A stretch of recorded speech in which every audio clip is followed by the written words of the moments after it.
Welcome back and welcome to the ride for those who are just joining us for the first time.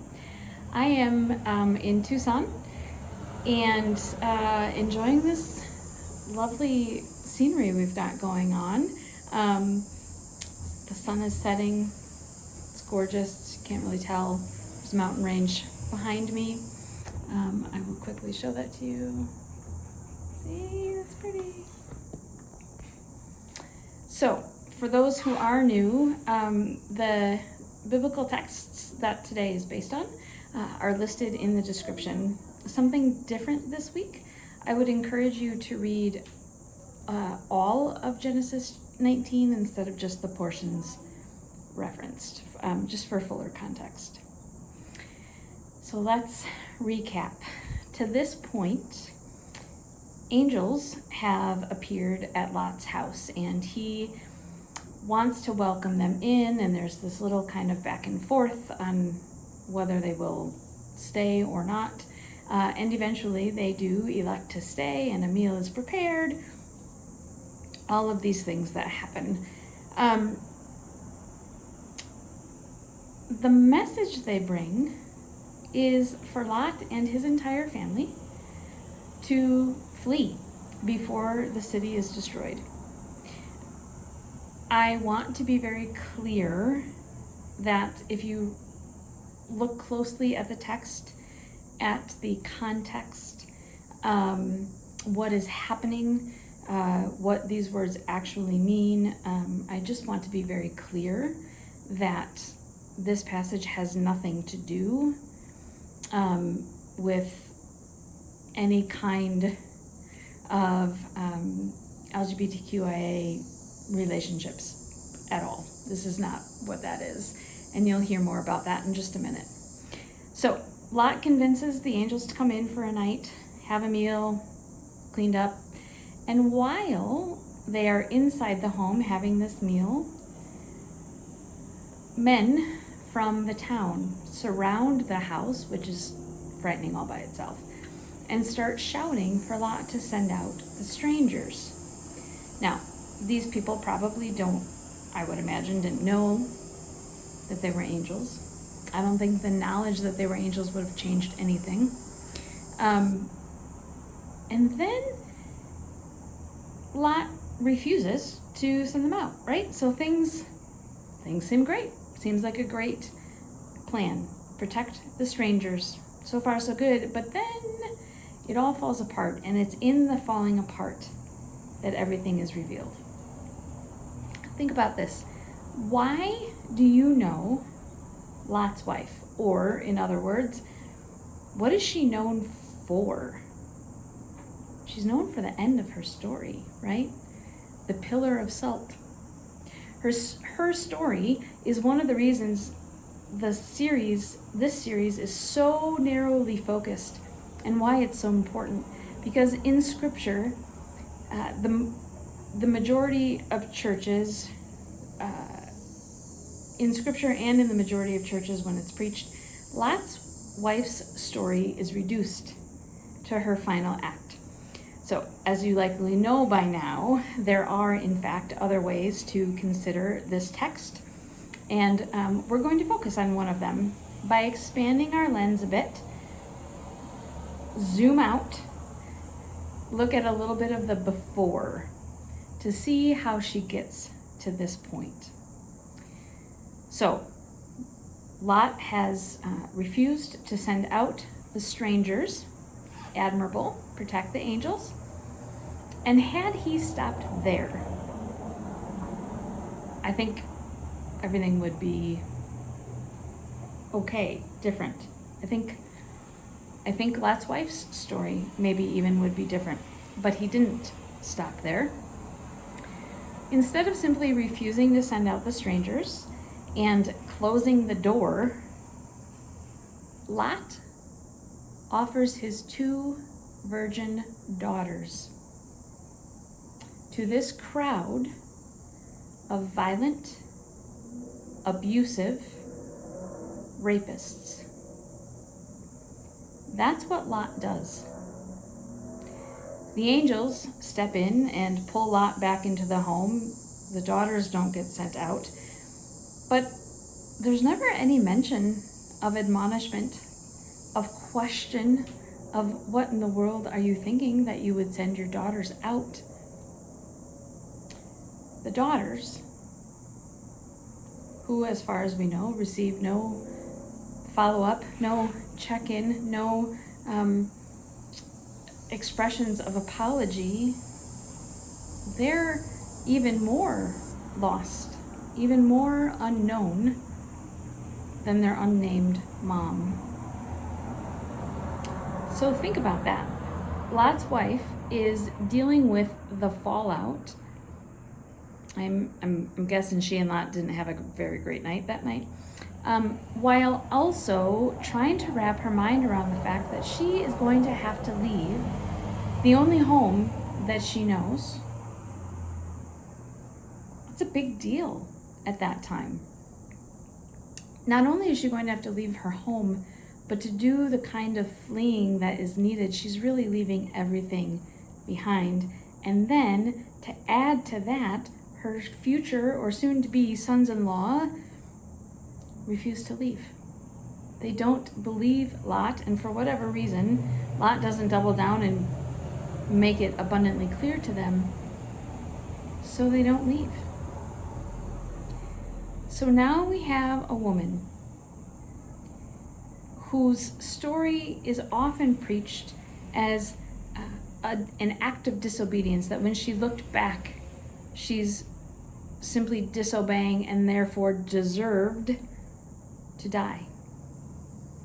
But if we humanize her, if we consider what she's been through, suddenly her turning around appears more like an act of a grieving woman, wife, mother. She's lost her home, a place of high value for a woman in her time. She's dealing with navigating a relationship with a husband who is protective of angels of the Lord, but willing to send their 2 daughters out, which would have cost them their marriage probably, even if the sons-in-laws hadn't refused to leave, offering them up to violent rapists. And in the refusal of the sons-in-laws of their refusal to leave, the daughters also lose their marriage. And so Lot's wife is trying to wrap her head around what that means. Her envision of the future for her daughters is gone. Their security, their purpose has diminished. Of course, she turned back, to look back at the loss of everything she knew, to look back in grief over her sons-in-law, who she knew would soon die. Of course, she looked back. In that passage in Genesis, we have 3 unnamed women, Lot's wife, 2 daughters, dealing with traumatic events, 2 of whom go on to grieve the 3rd, and all of whom are reduced to secondary people with a diminished value placed on their life. In the Acts passage, there are 2 named women. Seems like a step forward. The problem is one of these women is entirely unseen. Depending on which translation of the Bible you use, Rhoda's identity is captured somewhat differently, conveying different meanings. Some translations intentionally chose a less weighted descriptor to coerce readers to breeze by the fact that Rhoda was a servant, read slave, of Mary. Mary, a prominent woman, leader, disciple in the early church, a supporter of the disciples as well. In other words, what we know by Rhoda's presence is that prominent leaders who lived and ministered with Jesus and are now growing the church had servants, owned slaves. At best, Rhoda was a servant in the best possible definition of the word, well cared for, autonomy, right? But at worst, she was an owned slave, dependent upon the one who owned her for everything. This is a painful reality and possibility, painful to acknowledge, especially given the very, very, very deep roots that Christianity has with perpetuating slavery and justifying it biblically.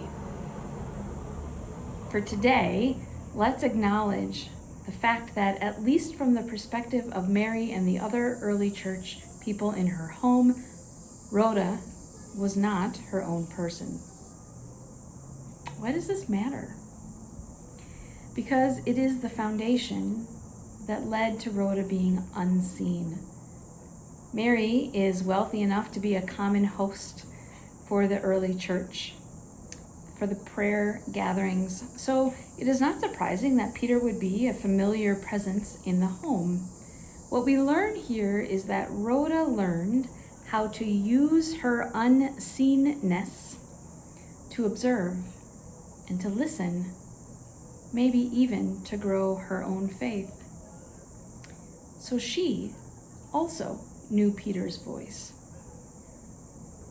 Now remember, an angel just broke Peter out of jail.